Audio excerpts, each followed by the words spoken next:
Welcome to 99 TV. Deputy రచ్చ ఇప్పట్లో ఆగిపోయేలా లేదు. దావోస్ వెళ్ళినా వెంటాడుతూనే ఉంది కూటమిని. సరే, దావోస్ నుంచి ముఖ్యమంత్రి వచ్చిన తర్వాత దీని మీద ఒక ఫైనల్ కాల్ తీసుకుంటారు.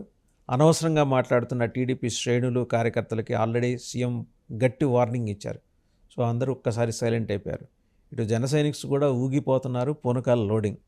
మొత్తానికి ఏంటంటే కాగల కార్యం కూటమి తీరుస్తున్నట్టుంది జగన్మోహన్ రెడ్డి గారి విషయంలో. అయితే ఆయన దేనికోసం అయితే ఎదురు చూస్తున్నాడో కూటమిలో లుకలుకల కోసమని, అది పవన్ కళ్యాణ్ వల్ల వస్తుందని ఆయన భావిస్తే తీరా మోసి టీడీపీ వల్లే వస్తుంది. ఇవన్నీ గమనిస్తోంది వైసీపీ. ఓవరాల్గా రాబోయే నెల రోజుల్లో ఏం జరగబోతోంది, ఆ తర్వాత ఉగాది దాకా కూటమి వేసుకున్న స్కెచ్ ఏంటి, ఇక రకరకాల అంశాలు, వీటన్నిటి మీద సమగ్రంగా విశ్లేషించడానికి మనతో ఉన్నారు పొలిటికల్ అనలిస్ట్ కేఎస్ ప్రసాద్ గారు. నమస్తే కేఎస్ ప్రసాద్ గారు. నమస్తే అండి. ట్వీట్ వార్ మొదలైంది.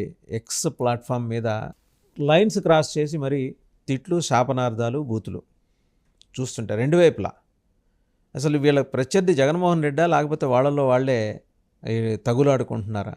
ఇంత అర్జెంటుగా ఈ డిమాండ్ని తెర మీదకి తీసుకురావటం వెనక ఎవరున్నారు, కారణం ఏంటి? దాంతోపాటు సీఎం నివాసం నుంచి, సెక్రటేరియట్ నుంచి ఇన్ఫర్మేషన్ ఎట్లా బయటికి లీక్ అవుతుంది?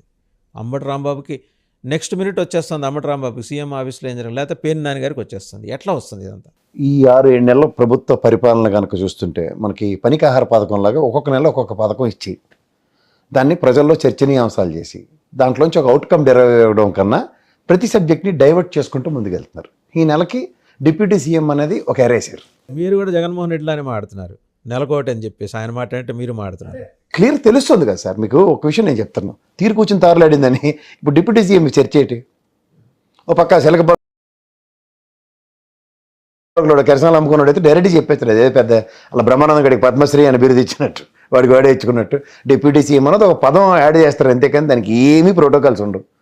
ఒక క్యాబినెట్ హోదా కలిగిన ఒక మంత్రి, గతంలో 5 ఉండేవారు, ఇప్పుడు 2. ఇప్పుడు మీరు జాగ్రత్తగా గమనించండి, తిరుపతి ఎప్పుడైతే స్టాంపేడ్ అన్నది ఎప్పుడైతే ఎక్కువగా చర్చనీయాంశం అవుతో, హోంమంత్రిత్వ శాఖ నుంచి సంజీవ్ ఖన్నా గారిని డెప్యుటేషన్ మీద ఇక్కడికి ఎంక్వైరీకి పంపించే టైంలో ఈ ఫీలర్ల ముందే తెలుసుకుని ఈ డిప్యూటీ సీఎం అన్న కథకళిని రక్తి కట్టించే కార్యక్రమం మొదలెట్టారు. అందులో వాడు త్యాగశీలివమ్మ ధనుడా అనే పాటకు అర్థం పరమార్థం ఆయన రాజేష్, మాసేన్ రాజేష్ గారు. అలాగే మళ్ళీ ఇంకో త్యాగశీలివమ్మ అని పాట పాడితే పేటాపురం వర్మ గారు. ఎలాగోల ప్రాణాలకు తెగించి గెలిచింది సోమిరెడ్డి గారు. ఇంకా ఆశ్చర్యకరమైన విషయం ఏంటంటే ఇంకో త్యాగధనుడు వాళ్ళ భార్య గారి గురించి టికెట్ త్యాగం చేసి ఆయనే సీఎం గారి ముందే మాట్లాడితే కూడా చంద్రబాబు నాయుడు గారు కనీసం దానికి ఎక్స్టెన్షన్ కూడా ఇవ్వాలి శ్రీనివాసరెడ్డి గారికి. సో ఇది ఒక చర్చనీయాంశం చేస్తున్న దగ్గర నేను సాయంత్రం డిబేట్లో వాళ్ళ అధికార ప్రతినిధి చెప్పాడు, ఎన్స్ ఫోర్త్ ఇంక దీని మీద ఎక్స్టెన్షన్ చేయొద్దని. అంటే మీరు తిరుపతి రెడ్డిలో కూడా చూడండి, గారు చెప్పిన తర్వాతే టీజీ భరత్ మళ్ళీ అక్కడ మాట్లాడాడు.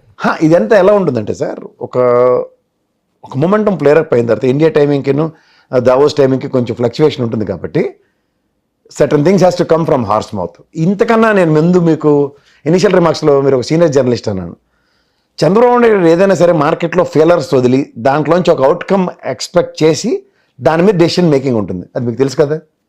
ఇప్పుడంటే ఈ తపేలా ఛానల్లో ముందు నుంచి ఊదరగొట్టి బాకాలు కొట్టి బోరాలు కొట్టి ఏదో అడవాడు పడుతున్నారు, కానీ అసలు other than that public pulse ఎలా ఉన్నాయో రీడ్ చేయడంలో చంద్రబాబు గారి కన్నా ఎవరు అతిరథ మహారథులు ఎవరు ఉండరు. సో ఈ విషయంలో if we gives front ending, మీరు గమనించరు లేదో, బాధిత సంఘాలే ఎక్కువగా ప్రభావితమై మాట్లాడుతున్నాయి.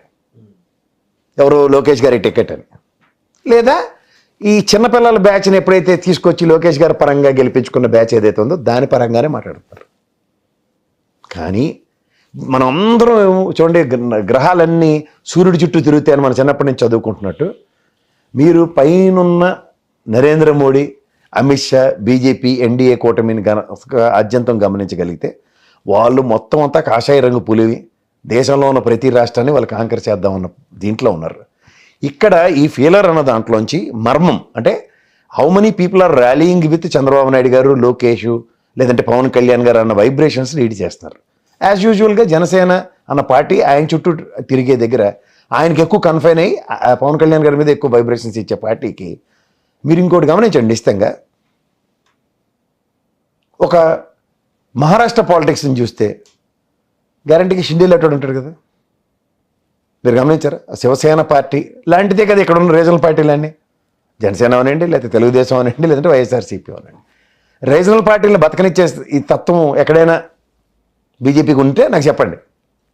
పేరుకి మాత్రం ఎన్డీఏ మాలోనే ఉన్నారని చెప్తూ 2 ఇంజన్లు 3 ఇంజన్లు అని పెట్టకథలు అన్నీ చెప్తూ వాళ్ళు ఏమైనా ఒక్కటైనా పనికొచ్చి పని చేస్తారు మన రాష్ట్రానికి అన్నది చూస్తే చాలా ఉన్నాయి. ఇక్కడ జరగబోయే విప్లవాత్మకమైన పరిణామం ఏంటంటే ఇక్కడ ఈ ఫీలర్లు కొడుతూ ఇది లోకేష్ గారు డిప్యూటీ సీఎం అన్న దాంట్లోంచి అట్నుంచి ఏం జరుగుతున్నాయంటే సమీకరణాలు జరుగుతున్నాయి, కాపు సమీకరణాలు.